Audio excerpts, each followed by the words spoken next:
उत्तर प्रदेश में विधानसभा चुनाव में बड़े दलों के लिए छोटी पार्टियों को नज़रअंदाज करना संभव नहीं है। जातीय और सामाजिक आधार के चलते छोटे दलों को साथ रखने में बड़े दलों के लिए सियासी मजबूती बन गया है। वहीं 2022 के चुनावी जंग में छोटे दल सीट शेयरिंग में बार्गेनिंग के लिए प्रेशर पॉलिटिक्स का दांव आजमा रहे हैं। इसी फॉर्मूले के तहत अपना दल बीजेपी पर सीट बंटवारे का दबाव बना रही है। यूपी में बीजेपी के सहयोगी अपना दल की प्रमुख अनुप्रिया पटेल को इस बार के चुनाव में पिछली बार से ज़्यादा सीटें चाहिए। अन्य पिछड़े वर्गों के लिए राजनीतिक प्रतिनिधित्व की मांग करते हुए उन्होंने कहा कि राजनीतिक इतिहास साफ दिखता है कि उत्तर प्रदेश में जिस पार्टी का गठबंधन को ओबीसी का समर्थन मिलता है वो सत्ता में आता है।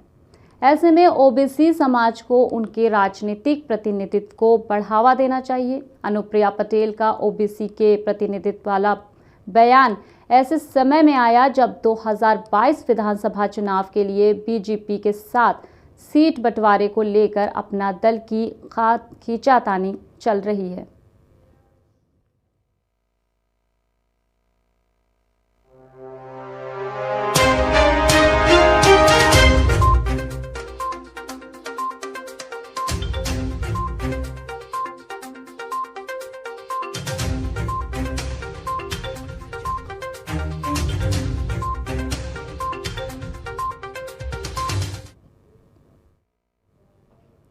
अपना दल पिछली बार से ज़्यादा सीटों पे इस बार चुनाव लड़ने का ऐलान कर चुका है।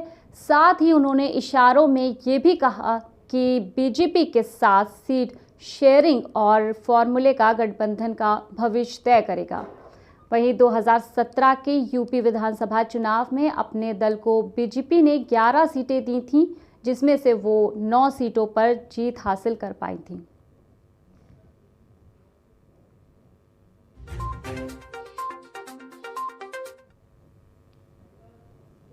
हालांकि इस बार अभी तक सीट शेयरिंग का कोई फॉर्मूला सामने नहीं आया है और अपना दल की अध्यक्ष अनुप्रिया पटेल ने पिछली बार से ज़्यादा सीटों पर चुनाव लड़ने का ऐलान कर दिया है।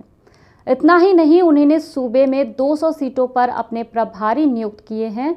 दरअसल 2017 में बीजेपी के सहयोगी रही भारतीय सुहेल देव समाज पार्टी के अध्यक्ष ओम प्रकाश राजभर ने इस बार सपा के साथ हाथ मिला रखा है।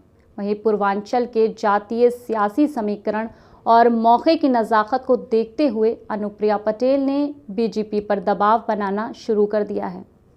इसीलिए वो सीटों की डिमांड भी बढ़ा रही हैं और मौके की नज़ाकत को देखते हुए अनुप्रिया पटेल ने बीजेपी पर दबाव बनाना शुरू कर दिया है।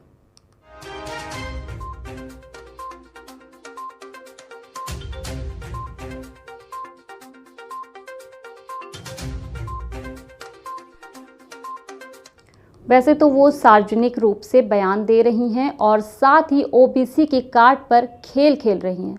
बता दें कि 2019 के लोकसभा चुनाव से पहले भी अनुप्रिया के बीजेपी से दूर जाकर कांग्रेस के साथ गठबंधन करने की चर्चा थी, लेकिन तब अमित शाह ने उन्हें और उनके पति आशीष पटेल को मना लिया था।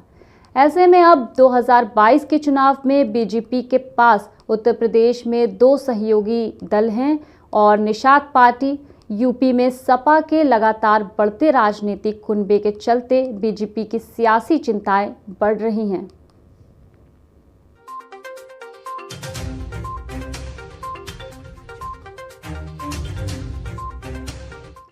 सहयोगी दल भी सीटों के लिए शेयर पॉलिटिक्स का फॉर्मूला आजमा रहा है। इस बीच अनुप्रिया पटेल बीजेपी नेता और केंद्रीय गृह मंत्री अमित शाह की तारीफ कर रही हैं, लेकिन सीएम योगी आदित्यनाथ को लेकर चुप हैं।